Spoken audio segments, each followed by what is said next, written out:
Welcome to the first lesson in the hands-on equations video series. So today we're going to be needing our booklet to take notes, our hands-on equations balance mat, and then some manipulatives. So in everybody's little bags, you should have some red number cubes, some blue pawns, and then I'm going to ask that you leave the white pawns with the green number cubes in the bag to the side. We're not going to be using them for a while. Okay, so the first thing I want to start off with is to remember that in our balance scale, the two sides are always equal.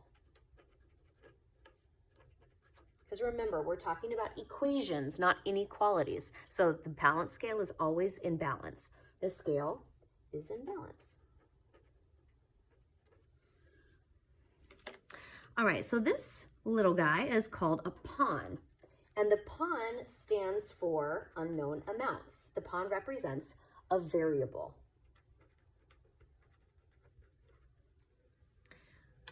And then the red cube stands for known numbers. So the cube represents a constant. So when we use our mat, and you want, let's say, to represent the number 6, you're going to put the 6 with the number side facing up so that we can see it. So the red cube stands for known numbers, and the cube represents a constant. Okay, so the white pawns and green cubes should stay in your bag. Okay, and they represent negative variables and constants, which we're not going to start with that yet. Okay, so the first thing I'm going to do is I'm going to set up my balance scale. So for the first problem or the first example, I'm going to set up on one side of my balance scale is a pawn. And then the other side of my balance scale, and I'm going to put a 5. So in this equation, it shows me the pawn is balanced with the number 5. So that means in order for these to be perfectly balanced, it has to be the same number. So the pawn is equal to 5. So I'm going to go ahead over here and write my example 1. In the first example, we set it up with the blue pawn was over here, the number 5 was over there, and I could just use logic and reasoning to determine the pawn equals 5. Okay, so in the next problem, I'm going to clear my mat and I'm going to start fresh. So the next one, I have 2 pawns over here, and on the other side of my balance scale, I have an 8. So if 2 pawns equal 8, I know the pawns have to have the same value because it's the same symbol. So 2 of these things is in balance with 8. So I can use a series of guess and check to figure out what would make it to be in balance. So I know it's not going to be a number like 1 because 1 plus 1 is 2 and 2 doesn't equal 8. And I'm going to go through my numbers and I know right from the get-go that it's going to have to be 4. 4 plus 4 is 8. So over here, I'm going to draw my 2 pawns is in balance with 8. So if 2 pawns are 8, 1 pawn must be 4.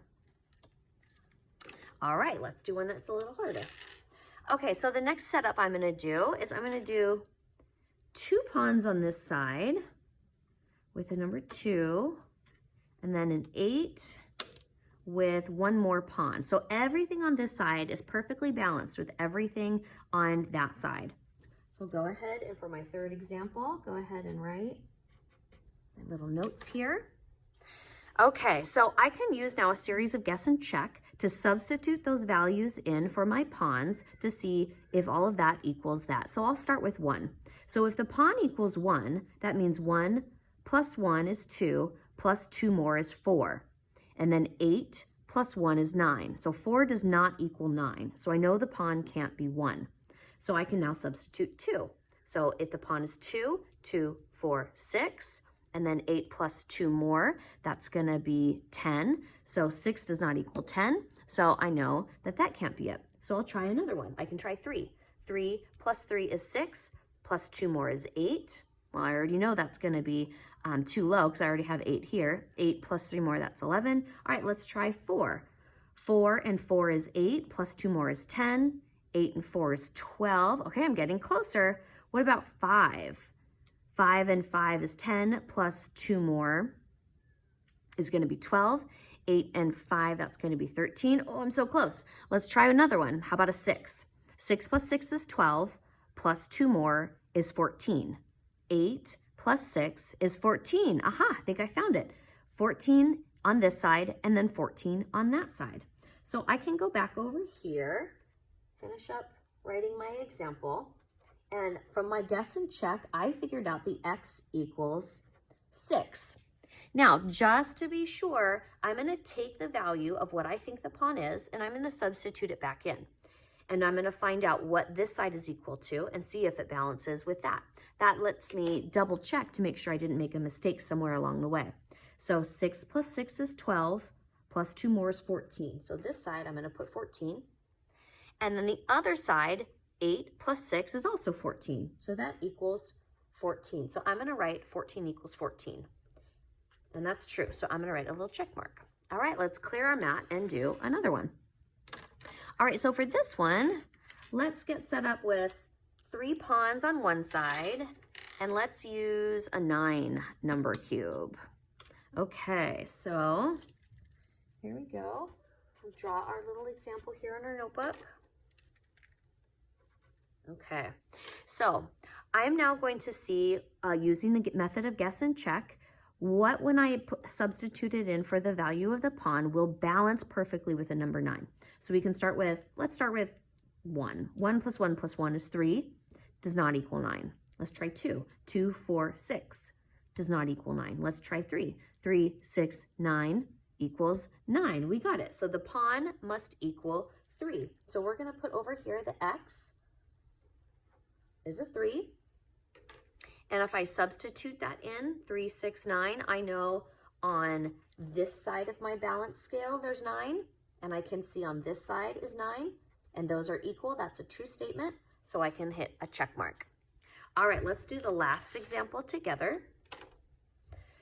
All right, so we'll start off with this setup. We'll do 1 blue pawn and the number 6, and then over here we'll do 2 pawns and the number 4. Okay, so let's go set up with our example. And then we have 6 and 4. Okay, so I'm going to start using a series of guess and check to see if I can logically figure out what the value of the pawn must be. So let's start with 1 again. If the pawn is 1, I have 1 plus 6, so 7. So 7 on this side. 1 plus 1 is 2, plus 4 is 6. So this is 7 and this is 6. So that doesn't work, because remember, they have to be in balance. So now let's try the pawn. What if the pawn were 2? 2 plus 6 is going to be 8.